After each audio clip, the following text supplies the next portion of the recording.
Assalamualaikum warahmatullahi wabarakatuh. Halo teman-teman semua.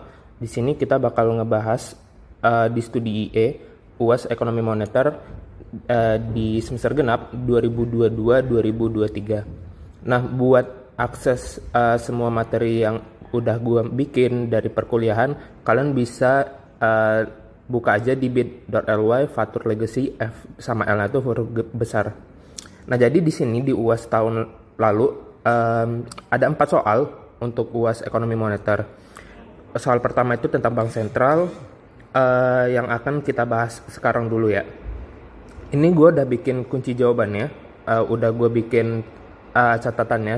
Jadi ini catatan ringkasnya aja, tapi untuk perluasan atau elaborasinya itu bisa dari kalian gitu. Nah, di soal nomor 1 ini, sebelum kita masuk ke soalnya, ini bukunya ada di buku miskin ya. Semua soal yang ada di tahun lalu ini semuanya tuh ada di buku miskin di tahun 2020. Nah, ini bisa kalian akses saja nanti di drive yang udah gue bikin di sini. Kenapa? Karena di buku miskin dari tahun-tahun sebelumnya itu nggak dijelaskan untuk beberapa soal yang ada di sini. Jadi memang dari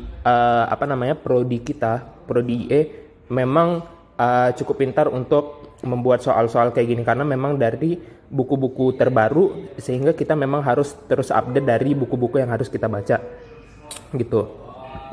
Nah, kita mulai masuk ke soal yang pertama di bank sentral. Ini 25 poin. Yang pertama, secara historis kehadiran bank sentral di awal perkembangannya menuai pro dan kontra di antara ahli ekonomi hingga akhirnya menjadi bentuk bank sentral yang kini diasosiasikan sebagai otoritas moneter.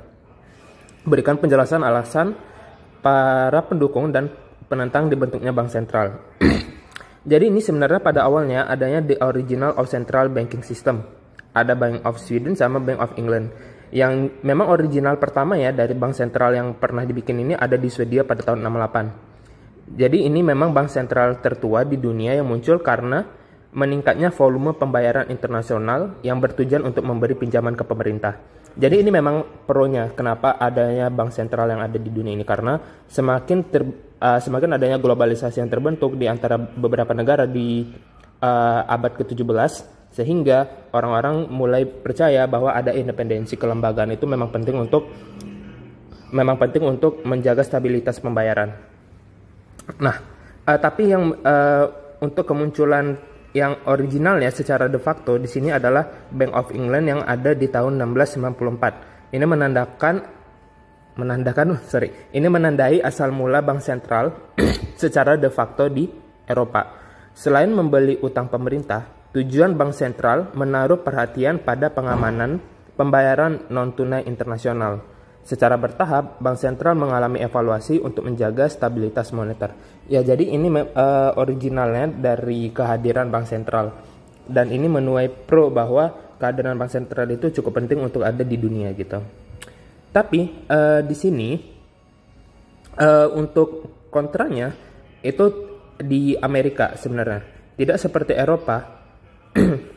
Amerika melihat bahwa bank sentral yang memiliki kontroversi kekuatan berbahaya secara politik. Namun pandangan ini berkurang setelah Amerika mengalami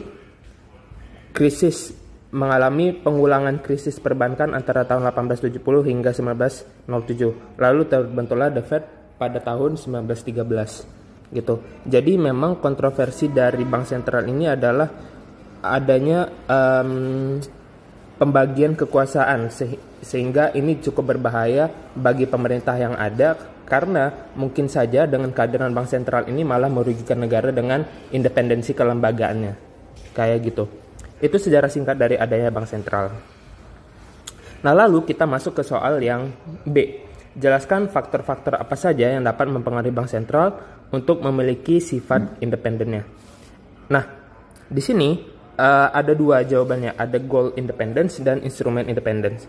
Kalau goal independence ini mencakup karakteristik kelembagaan yang melindungi bank sentral dari adanya intervensi politik pemerintah atau institusi manapun yang dapat mempengaruhi tujuan kebijakan moneternya.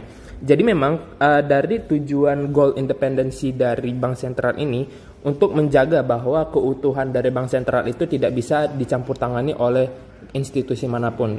Bank sentral harus terpisah dari kelembagaan yang ada dan mereka harus bisa menjalankan kebijakan moneternya itu tanpa adanya pengalihan atau faktor-faktor politik yang ada, misalkan adanya pemilu, pilkada, atau mungkin pemilihan gubernur BI selanjutnya gitu. Jadi kebijakan moneter tanpa harus ada campur tangan politik ini.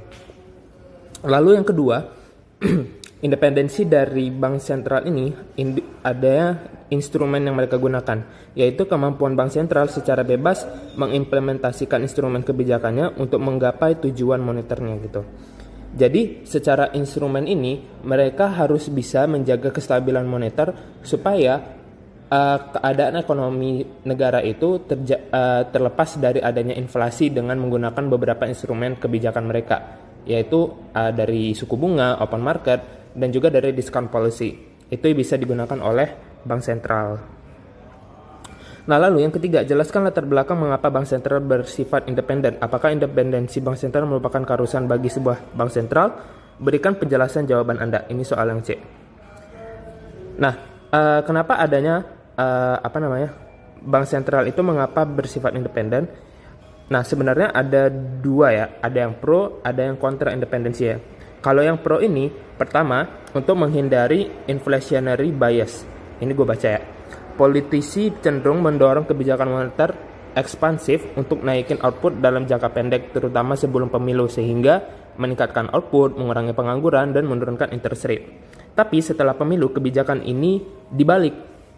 Yang awalnya ekspansif jadi kontraktif, sehingga dapat menimbulkan ketidakstabilan ekonomi. Nah, makanya untuk menghindari inflationary bias ini, atau bisa juga dibilang adanya kegiatan-kegiatan politik yang sehingga mengganggu kestabilan moneter atau independensi kelembagaan, maka independensi ini harus tetap dijaga gitu. Nah, kebijakan yang awalnya ekspansif tiba-tiba menjadi kontraktif ini pada saat pemilu itu disebut sebagai political business cycle. Jadi karena adanya pemilu, jadi pra pemilu itu politisi ini cenderung untuk meningkatkan kekuasaannya agar kebijakan moneter ini dilakukan se-ekspansif mungkin. Output meningkat, sumber daya meningkat, orang-orang bisa jualan lebih murah kayak gitu. Mereka mencoba untuk mengintervensi hal ini. Nah, tapi kan ini nggak boleh ya terjadi, makanya independensi itu harus tetap dijaga. Nah, kenapa ini menuai kontroversi? Karena setelah pemilu, kebijakan ini tiba-tiba dibalik gitu. Makanya di sini, ketika kebijakan itu tiba-tiba dibalik menjadi kontraktif, hal ini kan pasti akan menimbulkan kepanikan. Yang awalnya harga-harga murah, tiba-tiba kenapa bisa jadi mahal kayak gitu. Itu maksudnya dari menghindari inflationary bias. Lalu yang kedua, kurangnya kepercayaan publik terhadap politisi. Politisi cenderung membuat keputusan yaitu motif politik atau self-interest dan tidak memiliki keahlian menjalankan kebijakan moneter. Nah, ini salah satunya kenapa independensi itu harus dijaga, karena kalau misalkan ada keterkaitan antara politik atau pemerintah, ini cenderung akan menjalankan kebijakan moneter yang tidak sesuai dengan teori yang berlaku gitu. Misalkan ketika terjadinya inflasi, bank sentral seharusnya menjaga kenaikan inflasi ini dengan menaikkan suku bunga. Tapi jika orang-orang politisi ini menganggap bahwa kenaikan inflasi ini bisa melalui mekanisme pasar, tentunya ini bukan salah satu cara yang bisa digunakan. Seharusnya sebagai kelembagaan moneter mereka harus menaikkan suku bunga gitu. Karena dengan menaikkan suku bunga, inflasi masih bisa tetap diredam. Gitu. Lalu yang terakhir, menghindari kritik publik. Bank sentral diberi independensi karena adanya ketidaksetujuan para pemangku kebijakan makro. Contoh, mengapung atau meliberalisasi mata uang domestik. Karena hal ini dapat menciptakan ketidakstabilan nilai tukar sehingga terjadi tekanan inflasi atau nilai tukar yang melemah. Gitu. Jadi maksudnya dengan menghindari kritik publik ini, politisi cenderung ingin menghindari kritik publik. Makanya independensi ini diberikan untuk bank sentral gitu. Karena kalau misalkan mereka salah menggunakan kebijakan, karena terlalu banyak kepentingan orang-orang di dalam mengambil kebijakan dalam ranah politisi ini, sehingga ini mengganggu mengganggu tools atau alat-alat yang bisa digunakan untuk menerapkan kebijakan moneter gitu. Contohnya ini tadi kayak mengapung atau meliberalisasi mata uang domestik. Tentunya hal ini salah kalau misalkan diterapin karena bisa mengganggu kestabilan nilai tukar. Nah, tapi di sini ada juga kontra dari independensi kelembagaan, yaitu ada dua. Pertama, koordinasi kebijakan fiskal dan moneter. Sebenarnya, kalau misalkan independensi bank sentral itu diberikan, ini akan mengganggu adanya koordinasi kebijakan fiskal dan moneter. Karena mungkin aja ketika kebijakan moneter ekspansif, tapi fiskal juga ikut ekspansif, dan ini hanya akan mengakibatkan ekonomi yang terlalu boom atau terlalu besar output yang dihasilkan.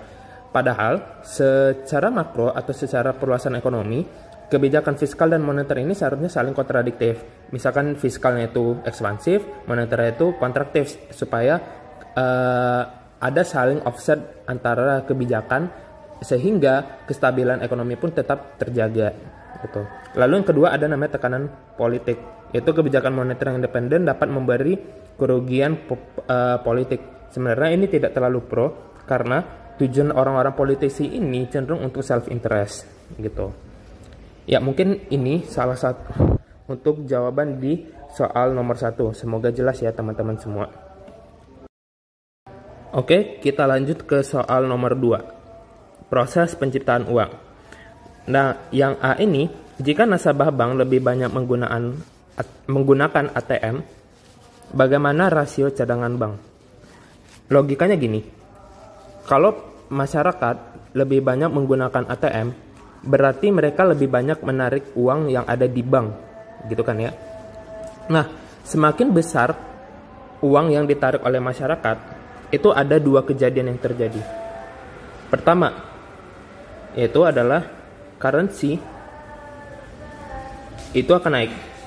Currency ini maksudnya adalah jumlah uang yang dipegang masyarakat yang tersebar luas di masyarakat, yaitu uang kertas dan juga uang logam itu. Nah, tapi di satu sisi reserves akan turun. Kenapa? Uang-uang yang ada di bank itu akan ditarik oleh masyarakat. Berarti cadangan bank yang ada di masyarakat pun itu akan ikut turun. Pertanyaannya, bagaimana rasio cadangan bank? Nah, rasio cadangan bank di sini jawaban yang udah gue tulis itu nggak akan berubah. Kenapa? Karena rasio cadangan bank itu udah ditetapkan oleh bank sentral. Atau udah ditetapkan oleh Bank Indonesia. Namun, cadangan bank pasti akan berkurang gitu. Lalu yang kedua, bagaimana angka pengganda uangnya?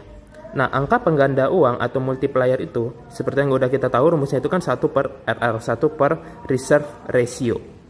Itu tidak akan mengalami perubahan karena yang bisa mengubah nilai multiplier ini kan satu-satunya ada dari reserve ratio-nya, yang mana reserve ratio-nya ini udah ditetapkan oleh bank sentral.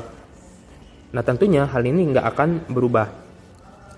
Namun di sini jumlah uang beredar atau reserve akan turun. Kenapa? Karena gini. Ini dari rumusnya kan kayak gini ya.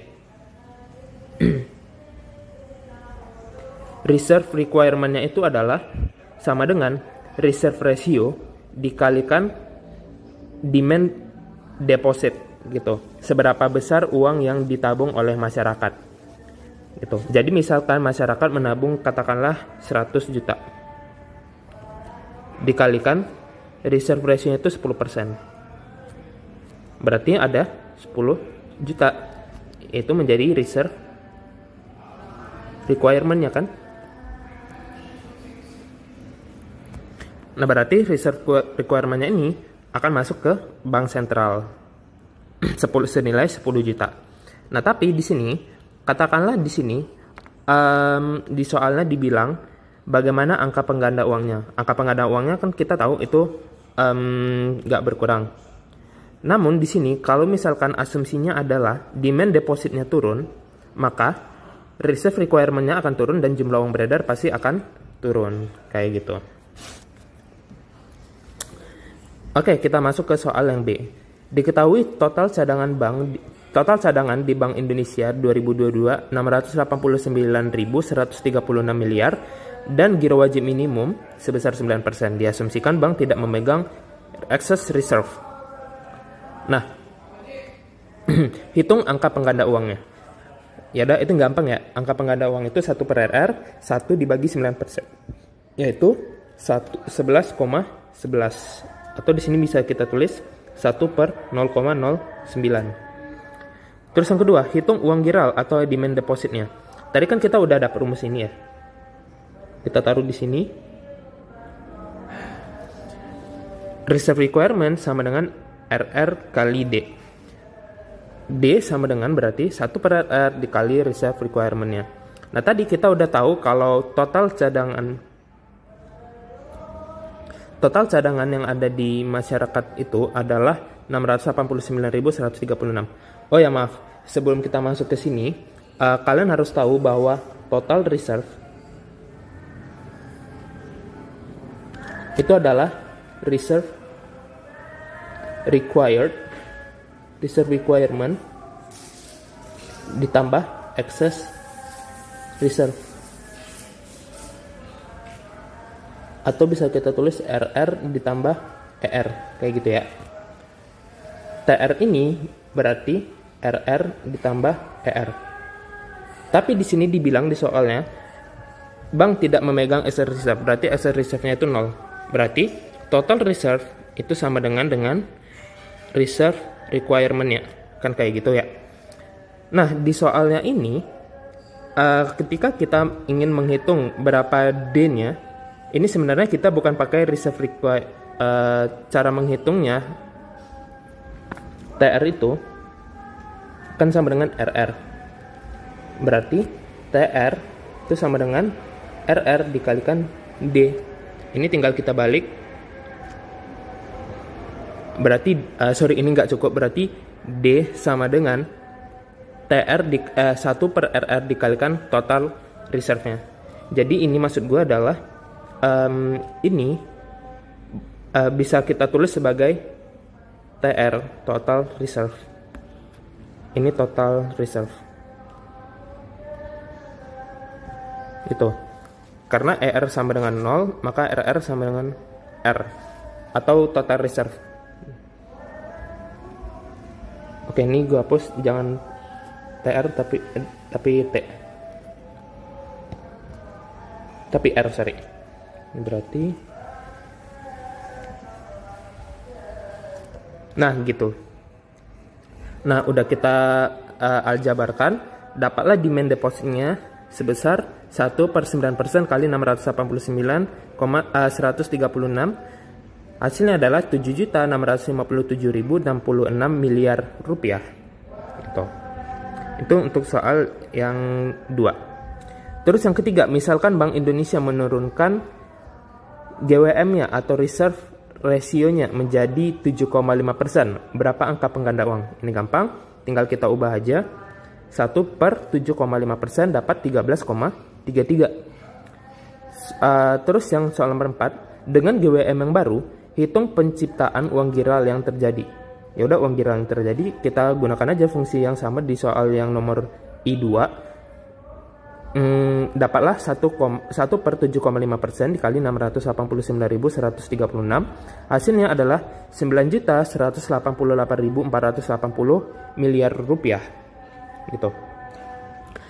Lalu soal yang kelima, dengan GWM yang baru, hitung excess reserve jika ada. Nah, di soal yang ini sebenarnya agak ambigu ya guys, karena dari semua soal yang kita gunakan di sini itu menggunakan excess reserve-nya itu sama dengan 0. Jadi gimana cara kita supaya bisa bikin excess reserve-nya itu nggak sama dengan 0? Gue mengasumsikan bahwa kita menggunakan R atau total reserve yang sama, yaitu 689.136. Tapi di sini demand depositnya adalah 7.657.066 dikalikan. Nah, di sini yaitu RR-nya yang diubah jadi 7,5%. Dapatlah nanti setelah kita aljabarkan, excess reserve-nya itu 114.856. Jadi based on soal nomor 2 ini juga, I2 ini juga, tapi RR-nya 7,5%. Supaya dapat nilai ER-nya atau nilai excess reserve-nya. Ya mungkin gitu untuk soal ini. Oke, next-nya kita ngebahas teori moneter dan kebijakan moneter. Soal yang A, apakah kurva monetary policy itu? Kaitkan penjelasan Anda dengan inflation targeting framework sebagai salah satu conduct of monetary policy. Menurut Anda, apakah setiap bank sentral harus memiliki monetary policy curve dan taat menjalankan kebijakannya sesuai dengan MP curve tersebut? Berikan alasan yang tepat. Oke, di sini gue udah nulis MP curve itu adalah kurva yang menggambarkan hubungan antara real interest rate. Jadi catatan di sini itu adalah real interest rate yang diatur oleh bank sentral dan inflation rate. Nah, kenapa kita sebut di sini sebagai real interest rate daripada nominal interest rate? Karena nantinya kita ingin melihat bagaimana pengaruh real interest rate ini terhadap output yang ada di masyarakat. Ya, tanda kutip ya, kita ingin melihat pengaruh dari real interest rate ini terhadap sektor real sehingga mengubah output yang ada di ekonomi. Gitu. Nah, jadi secara persamaan atau equation, real interest rate itu sama dengan R bar ditambah lambda V. Nah, ini udah ketahuan. Tadi kan ini kita ingin melihat kurva menggambarkan hubungan real interest rate dan inflation rate. Jadi, hubungannya itu adalah korelasinya positif guys di sini. R bar itu adalah intercept-nya, sedangkan kalau lambda itu adalah responsiveness interest rate terhadap inflation rate. Kalau V ini, ya udah ini adalah inflasinya. Ini adalah real interest rate-nya. Gitu. Nah, jika dilihat korelasinya adalah positif.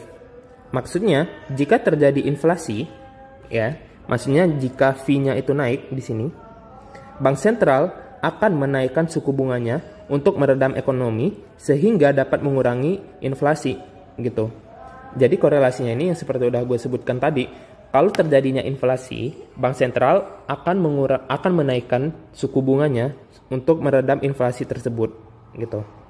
Ini sangat relevan dengan tujuan yang diinginkan bank sentral dalam inflation targeting framework sehingga mempertahankan level harga agar tetap konstan gitu. Nah, ini jawaban yang keduanya. Apakah semua bank sentral bisa memiliki MP curve? Tidak semua bank sentral bisa memiliki MP curve. Kenapa? Karena jika terjadi inflasi yang mana harga-harga naik secara umum, household atau rumah tangga dan firm di negara yang cenderung liberal akan menjual bonds yang mereka pegang gitu, agar mereka bisa tetap melakukan transaksi dengan memegang uang. Nah, maksudnya di sini kalau terjadinya inflasi, orang-orang pasti memiliki uang yang lebih sedikit. Dengan kata lain, jumlah uang yang mereka pegang itu untuk melakukan transaksi itu nggak cukup. Makanya mereka menjual obligasi atau aset yang mereka miliki supaya mereka itu bisa melakukan perdagangan. Nah, hal ini akan menurunkan level harga obligasi. Ya, jangan lupa ya hubungannya. Kalau misalkan obligasi itu demand-nya turun, pastinya harganya turun. Tetapi sebaliknya interest rate-nya itu akan naik. Nah, karena kenaikan interest rate ini, inflasi pun pasti akan meredam dari waktu ke waktu. Nah, ini menunjukkan bahwa mekanisme pasar dapat dapat mengurangi peran bank sentral dalam memengaruhi inflasi. Gitu guys. Terus yang kedua, jelaskan pengaruh kontraksi kebijakan moneter pada sisi demand dan supply pada perekonomian. Jelaskan dengan menggunakan kurva yang sudah Anda pelajari. Nah, jadi kurva MP curve itu, sorry ya di sini belum gue jelaskan di soal yang A. Tapi kurva MP curve itu bentuknya kayak gini guys, yang sebelah kiri. Ini MP curve. Di bawahnya itu adalah IS, investment saving. Di bawahnya lagi adalah kurva aggregate demand. Di bawahnya lagi ISLM. Sebelah kanan atas ini adalah kurva aggregate supply. Di bawahnya long run aggregate supply, dan di bawahnya lagi adalah Phillips curve. Pertanyaannya, jika ada kontraksi moneter dengan menaikkan suku bunga, maka apa yang terjadi? Nah, karena kenaikan dari interest rate ini tidak memengaruhi berapa nilai dari inflasi. Kenapa bisa gitu? Yang bisa terjadi adalah kebalikannya guys. Jika terjadi inflasi, maka suku bunga akan naik. Bukan sebaliknya ya. Kalau misalkan suku bunga naik, maka inflasi akan juga naik. Enggak, inflasi itu adalah suku bunga itu adalah cara yang digunakan untuk meredam inflasi. Makanya di sini MP-nya pasti akan naik, dengan catatan pastinya inflasinya itu akan tetap atau konstan, tapi di sini real interest rate-nya akan turun, akan naik gitu. Nah, itu step pertama. Step keduanya, kita bikin kurva IS-nya, investment saving-nya. Nah, investment saving itu kan hubungan suku bunga terhadap investasi dan terhadap output. Nah, ketika suku bunganya itu dinaikkan, ini jangan lupa ya, kalau untuk MP monetary policy, kurva vertikalnya itu adalah real interest rate, sedangkan horizontalnya itu adalah inflasi. Kalau IIS, investment saving, sumbu vertikalnya adalah real interest rate, sumbu horizontalnya yang beda, yaitu nilai output. Nah, ini tadi. Kalau misalkan suku bunganya naik, ini naik, investmentnya pasti akan turun. Kalau investasi turun, outputnya akan turun, kayak gitu.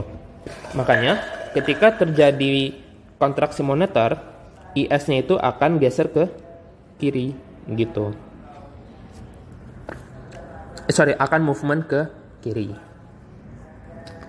Nah, itu step kedua. Step ketiganya, kita bikin kurva aggregate demand. Jadi, jangan lupa ya, stepnya itu adalah bikin MP-nya dulu, investment saving, baru kita bikin aggregate demand. Nah, di aggregate demand, di sini sumbu vertikalnya adalah inflasi, tapi di sisi kurva horizontalnya adalah outputnya. Nah, jangan lupa, di sini kita bikin aggregate demand yang hitam dulu. Nah, karena adanya kebijakan kontraksi moneter, hal ini akan mengakibatkan kurva agregat demand-nya itu bergeser ke kiri karena ada pengurangan nilai. Nah, kita lihat di sini mereka dengan dua kurva yang ada, ini mengakibatkan nilai outputnya itu berkurang dari 10 ke 9. Sama juga terjadi sebelumnya di IS, outputnya itu berkurang. Tapi di sini dengan catatan bahwa inflasinya itu akan tetap sama, yaitu 2%. Nah, lalu kita ingin melihat bagaimana dampaknya terhadap AS, long run AS, LM, dan Phillips curve. Sebenarnya ini tambahan aja guys, stepnya itu cuma 1, 2, 3 ini dari monetary policy, investment saving, sama aggregate demand. Selanjutnya ini cuma tambahan doang. Nah, kalau kita lihat di sini LM-nya, liquidity money-nya, sebenarnya di sini karena kita menggunakan inflation ETF, maka LM-nya itu upward sloping. Tapi kalau kita ingin menjaga suku bunga, LM-nya horizontal. Ini tergantung penggunaan dari tiap bank sentral yang ada. Kalau mereka menggunakan ETF, maka LM-nya itu upward sloping. Tapi kalau menggunakan suku bunga tetap, ya, LM-nya itu horizontal. Ini jangan lupa guys. Nah, ketika suku bunga dinaikkan, berarti LM-nya akan bergeser ke kiri. Nah, LM bergeser ke kiri, nanti di keseimbangan financial market dan real market, goods market, maka R-nya akan naik dan Y-nya akan turun. Gitu aja guys. Nah, selanjutnya di sini adalah agregat supply-nya. Agregat supply nggak akan terjadi apa-apa guys. Dengan berarti ya udah, dia nggak akan ada movement dan juga nggak akan ada perpindahan. Bisa kita lihat di sini. Kenapa gue tulis 3 ini? Yang mempengaruhi kurva agregat supply untuk bergeser itu cuma 3 ini. Adanya expected inflation, inflation shock, dan persistent output gap. Yang mana korelasi ketiga faktor ini adalah negatif. Maksudnya adalah ketika expected inflation naik, maka AS-nya akan geser ke kiri. Gitu. Terus kalau misalkan ada inflation shock, AS-nya akan geser ke kiri. Terus persistent output gap, AS-nya akan geser ke kiri atau ke atas. Nah, tapi karena ada dari soal yang ada di sini, yang kita lihat adalah kalau misalkan ada kontraksi moneter dengan menaikkan suku bunga, tapi kan nggak ada pengaruhnya dari ketiga faktor yang ada di sini, berarti kurva AS-nya akan tetap. Nah, kalau misalkan AS-nya tetap, berarti long run agregat supply-nya pasti juga akan tetap, nggak akan mengalami perubahan.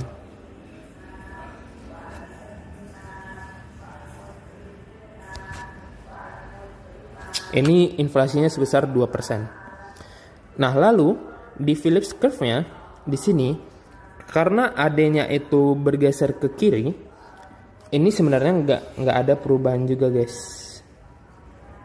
Di sini.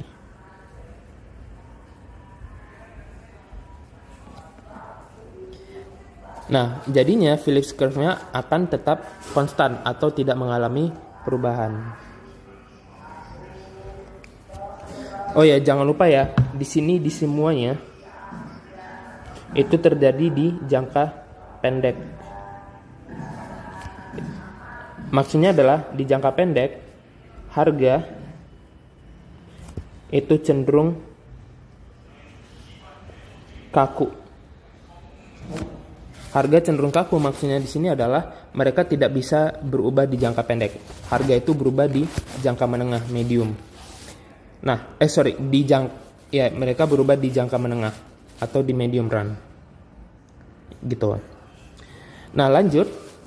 Di soal yang C, jelaskan perbedaan antara kebijakan moneter konvensional dengan non-konvensional. Mengapa kebijakan non-konvensional ada? Jelaskan pengaruhnya terhadap perekonomian jangka panjang dan jangka pendek. Nah, ini gue tulis dulu konvensional itu apa. Jadi konvensional itu adalah kebijakan yang dilakukan selama normal times untuk mengontrol jumlah uang beredar dan suku bunga melalui open market operation, discount lending, dan reserve requirement. Nah, ya dah. Perbedaannya itu ada di sini aja. Konvensional dilakukan pada saat normal times, tapi kalau non-konvensional itu dilakukan pada saat krisis atau unnormal times. Gitu. Mungkin kalian bisa ingat ada ke krisis moneter, financial crisis, sama waktu COVID kemarin itu digunakan non-konvensional tools. Kalau kalian mau baca bagaimana pengaruhnya, itu bisa kalian baca di buku miskin yang tahun 2020 itu, nanti yang bakal gue masukin.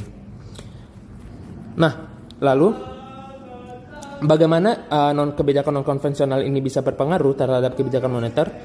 Itu bisa dua, yaitu interruption on financial system, sama yang kedua zero lower bound interest rate.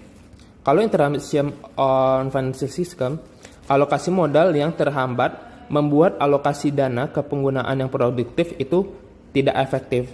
Jadi memang ini kalau misalkan kita lihat efeknya itu cenderung besar perubahannya. Makanya untuk kebijakan di jangka panjang itu memang butuh dana yang cukup besar dan butuh alokasi yang cukup efektif. Makanya di sini kebijakan yang dilakukan adalah non konvensional, karena kalau kita menggunakan kebijakan konvensional itu pasti nggak ada pengaruhnya. Kenapa itu bisa kebijakan non konvensional itu bisa berpengaruh? Karena ada kebijakan yang namanya liquidity provision, asset purchase, forward guidance, sama negative interest rate. Yang menjadi catatan itu adalah asset purchases. Kenapa? Karena aset purchases ini adalah aset yang nilainya ada di jangka panjang, guys. Kalau misalkan aset-aset ini yang udah dimiliki masyarakat, yaitu dari obligasi jangka panjang, saham blue chip, dan lain-lainnya, ini bisa mempengaruhi kestabilan ekonomi, karena ini bisa meningkatkan permintaan barang dan juga meningkatkan pendapatan masyarakat. Nah, lalu bagaimana dampaknya di jangka pendek dan di jangka panjang? Di jangka pendek, liquidity provision ini dapat menstabilkan keuangan dan mengurangi kepanikan. Lalu, kalau LAP, L ini adalah large asset purchases, ini dapat menurunkan suku bunga jangka panjang dan menaikkan harga aset. Ini P aset ya, bukan paset. Lalu kalau forward guidance, ini dapat meningkatkan trust di antara masyarakat. Lalu yang terakhir, negative interest rate ini dapat meningkatkan lend and borrowing. Nah, kelemahannya di sini di jangka panjang ini memberikan dampak negatif. Kenapa? Karena di liquidity provision menimbulkan moral hazard, di large asset purchases menyebabkan inflasi dan distorsi pasar, di forward guidance menurunkan kredibilitas kebijakan, dan di akhirnya negative interest rate ini dapat menimbulkan penurunan tabungan dan menurunkan permintaan untuk meminjam gitu. Ya, mungkin ini untuk soal nomor 3. Guys, jadi ini untuk soal nomor 4 tentang mekanisme transmisi kebijakan moneter. Nah, di soal ini kita ingin lihat bagaimana perubahan dari instrumen bank sentral yang ada 3 itu, dari discount policy, reserve requirement, sama satu lagi opening market operation. Nah, untuk mencapai tujuan ekonomi, bank sentral melakukan pengendalian melalui instrumen moneter yang udah gue sebutin tadi. Dalam pengaturannya, bank sentral harus memperhatikan transmisi yang terjadi. Ternyata terdapat banyak sekali jalur transmisi yang mungkin terjadi. Yang A, jelaskan minimal 4 jalur transmisi kebijakan moneter. B, jelaskan secara lengkap instrumen kebijakan moneter yang digunakan pada setiap 4 jalur transmisi tadi. Lalu C, jelaskan mengapa tujuan tersebut harus dicapai. Lalu yang D, jelaskan pula kondisi ekonomi yang paling sesuai untuk setiap pemilihan jalur transmisi. Nah, untuk dari soal yang pertama ini, soal nomor 4 ini, kita bisa lihat di diagram ini, di diagram ini ada 1, 2, 3, 4, 5, 6, 7, 8. Ada 9 jalur mekanisme transmisi kebijakan moneter. Nah, di sini ini bisa langsung aja kita jawab. Di sini udah gue tuliskan, ini 8 sama 9 belum ada jalurnya. Jadi kalau misalkan gue pilih mana yang akan lebih baik kita gunakan, gue bakal memilih nomor 1, 2, 3, 4. Kenapa? Karena ini yang paling simple untuk dijelaskan, dan ini yang paling mudah kalau kita ingin jelaskan secara ringkas dan lebih enak aja gitu daripada mekanisme yang lainnya. Nah, kalau kita lihat di yang pertama, traditional real interest rate. Nah, itu caranya adalah ketika suku bunga turun, investasi naik, dan ini akan meningkatkan agregat output ekonomi. Terus yang kedua, ini ada 2 jalur ya BTW. Jalur yang kedua, kalau misalkan terjadi kenaikan inflasi, yang mana suku bunga akan turun, investasi akan naik, dan akan meningkatkan output negara. Nah, perlu diketahui bahwa interest rate yang digunakan sini adalah real interest rate, bukan nominal interest rate. Kenapa? Karena real interest rate ini akan memengaruhi konsumsi yang akan dibeli oleh masyarakat dan perusahaan. Kalau misalkan real interest rate naik, hal ini akan memicu terjadinya penurunan konsumsi juga gitu. Nah, itu instrumen transmisi kebijakan pertama. Lalu kan di sini kan soalnya itu kan simultan ya. Maksudnya itu dari setiap transmisi ini harus dikerjakan A, B, C, D-nya. Nah, untuk yang B-nya, instrumen kebijakan moneter yang digunakan pada jalur tradisional real interest rate ini adalah discount policy. Gitu. Tujuan ekonomi jelaskan mengapa tujuan tersebut harus dicapai. Ya udah, ini tujuannya itu adalah yang ini, untuk menghindari resesi ekonomi, karena ya tujuan akhirnya itu adalah meningkatkan output negara, yang mana hal ini akan menurunkan pengangguran dan akan menaikkan price level. Nah, terus jelaskan pula kondisi ekonomi yang paling sesuai untuk jalur tradisional interest rate ini adalah untuk memengaruhi suku bunga di jangka pendek, bukan suku bunga jangka panjang ya, karena di sini tujuannya adalah mempengaruhi output di jangka pendek, bukan di jangka panjang. Karena kalau di jangka panjang, yang akan terjadi adalah bakal terjadinya inflasi, gitu. Tadi gue ada sempat nyebutin price level bakalan naik, tapi itu salah, sorry. Jadi di jangka pendek itu price level bakalan cenderung sticky atau tetap. Jadi yang pengen dilihat di sini adalah di jangka pendek bahwa tujuan dari traditional interest rate ini adalah mempengaruhi output di jangka pendek. Lalu transmisi yang kedua adalah exchange rate. Exchange rate ini ketika terjadi penurunan dari suku bunga, kita bisa tahu bahwa aset yang ada di negara domestik cenderung lebih murah daripada aset yang ada di luar negeri, gitu kan. Nah, ini cenderung orang-orang ingin investasi di luar negeri karena returnnya itu pasti bakalan lebih gede gitu. Orang-orang bakal lebih banyak investasi ke obligasi luar negeri daripada obligasi yang ada di dalam negeri. Nah, hal ini menimbulkan adanya net capital outflow, NCO. Nah, ketika NCO terjadi, ya, pastinya nilai mata uang di dalam negeri akan jauh lebih murah daripada nilai mata uang yang ada di luar negeri. Sehingga nilai tukar kita, exchange rate kita, nominal exchange rate kita akan turun. Berarti real exchange rate kita pasti akan turun juga. Nah, ketika real exchange rate turun, tentunya orang-orang pasti bakal berpikir barang-barang di negeri kita itu jauh lebih murah daripada luar negeri. Sehingga permintaan terhadap barang dalam negeri kita akan naik. Ekspor bakalan naik, sehingga net ekspor kita naik dan mengakibatkan output di negara kita semakin besar juga. Nah, kebijakan instrumen apa yang digunakan dalam transmisi ini? Itu adalah discount policy. Instrumennya adalah discount policy. Ya, tujuannya sama juga dengan soal nomor pertama tadi. Di sini adalah untuk meningkatkan output negara, gitu. Terus yang ketiga ada Tobin Skew Channel. Nah, Tobin Skew ini melihat bahwa adanya variabel paling penting itu adalah di Q di sini. Gue agak lupa Q itu apa ya? Bentar.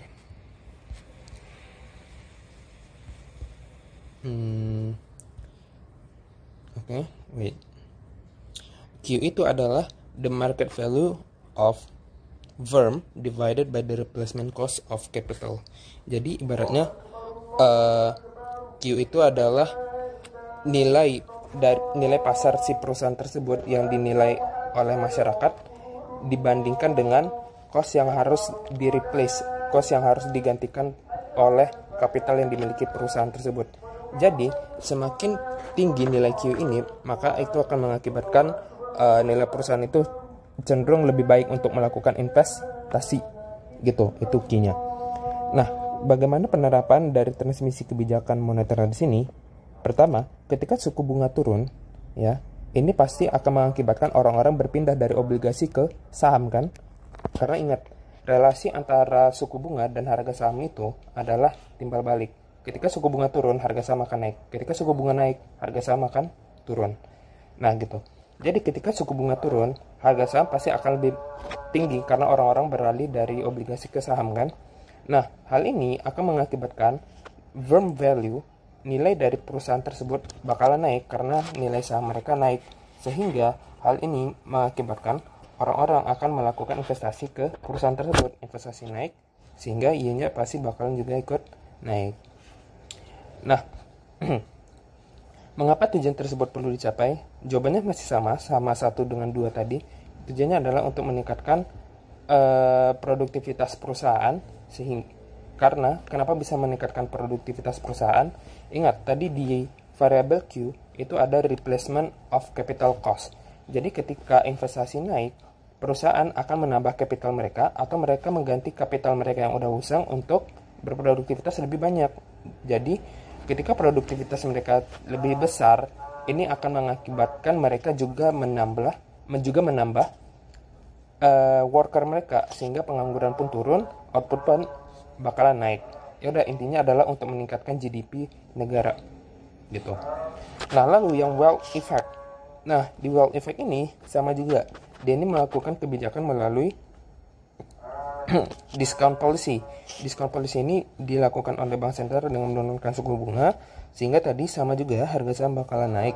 Nah, tapi di sini ngebedainnya adalah wealth atau kekayaan atau keuangan masyarakat atau keuangan dari perusahaan. Nah, financial wealth mereka pasti bakalan naik. Nah, hal ini akan menimbulkan mereka menaikkan konsumsi. Nah, penting dicatat bahwa di sini konsumsi yang disebut di sini adalah lifetime consumption. Jadi, konsumsi yang dilakukan oleh masyarakat ini bukan untuk current period doang, tapi untuk lifetime, masa mereka hidup dari untuk tahun berikutnya atau 50 tahun yang akan datang itu juga dipikirkan oleh mereka. Nah, sehingga kalau misalkan financial wealth mereka naik karena adanya kenaikan dari harga saham yang mereka miliki, mereka juga akan meningkatkan konsumsi mereka. Tapi perlu dicatat di sini adalah non-durable goods, bukan durable goods. Ya. Nah, ketika non-durable goods consumption mereka naik, hal ini pasti juga akan menimbulkan kenaikan dari GDP negara, karena GDP itu kan CIG tambah non-export gitu ya. Mungkin itu aja. Kalau misalkan kalian pengen bahas dari 5-9 ini jangan lupa dicatat bahwa transmisinya ini untuk instrumen kebijakan moneter itu beda. Kalau nomor 5 ini itu bukan dari discount policy rate, tapi ini berdasarkan dari bank sentral dalam melakukan reserve requirement. Mungkin mereka dengan cara menentukan reserve requirement ratio, bank reserve pasti bakalan naik gitu. Ya, mungkin itu aja untuk soal 1, 2, 3, dan 4. Semoga bermanfaat buat semuanya yang udah nonton. Dan ya, good luck buat UASnya nanti. Dan semoga mendapat hasil yang terbaik. Terima kasih.